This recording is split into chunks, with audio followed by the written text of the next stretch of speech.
هلا حبايب، رجعت لكم بفيديو جديد من المطبخ العراقي في نيويورك. سووا لي فولو سبسكرايب. اليوم طبختنا هي هذا الستيك فيليه، وراح نحتاج لها فلفل اخضر، فلفل احمر، وواحد راس بصل. اثرم هذا ناعم ونبدي ان شاء الله. حبايب هذا انثرمه شرائح، مو ناعم، انا قلت لكم ناعم يعني شرائح هيك بهاي السمك.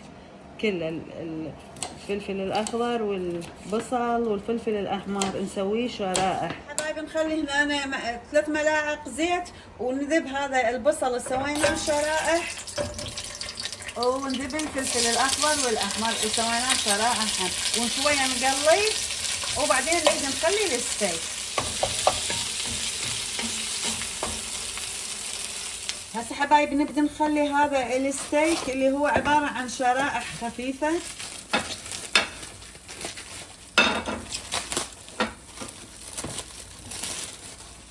بعد ما هذا هيك تقلى واستوى، هسه نبدي نضيف الستيك.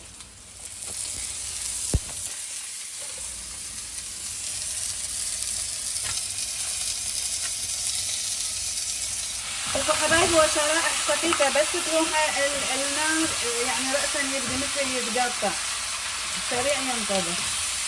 حبايب قبل لا يستوي ضيفوا ملعقه يعني قليل من رشه مال فلفل اسود ورشه ملح،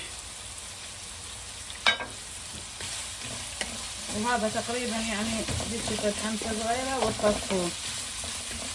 هسه نخلي عليه من هذا الجبن البابرجاك او اي نوعيه انتم تحبون، يعني هيك شرائح.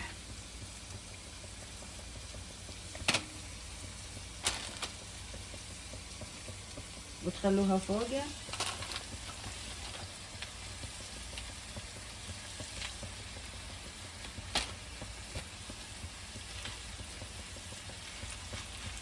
وتغطوه على مود هذاك الجبن يذوب فدقيقتين وطفوه. حبايب هذا شكله النهائي.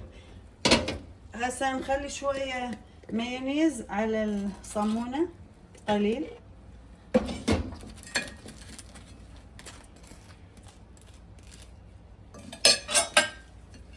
وناخذ من الستيك ونخليه على الصمون، نخلي قليل من الخس وقليل من الطماطم وقليل من البصل،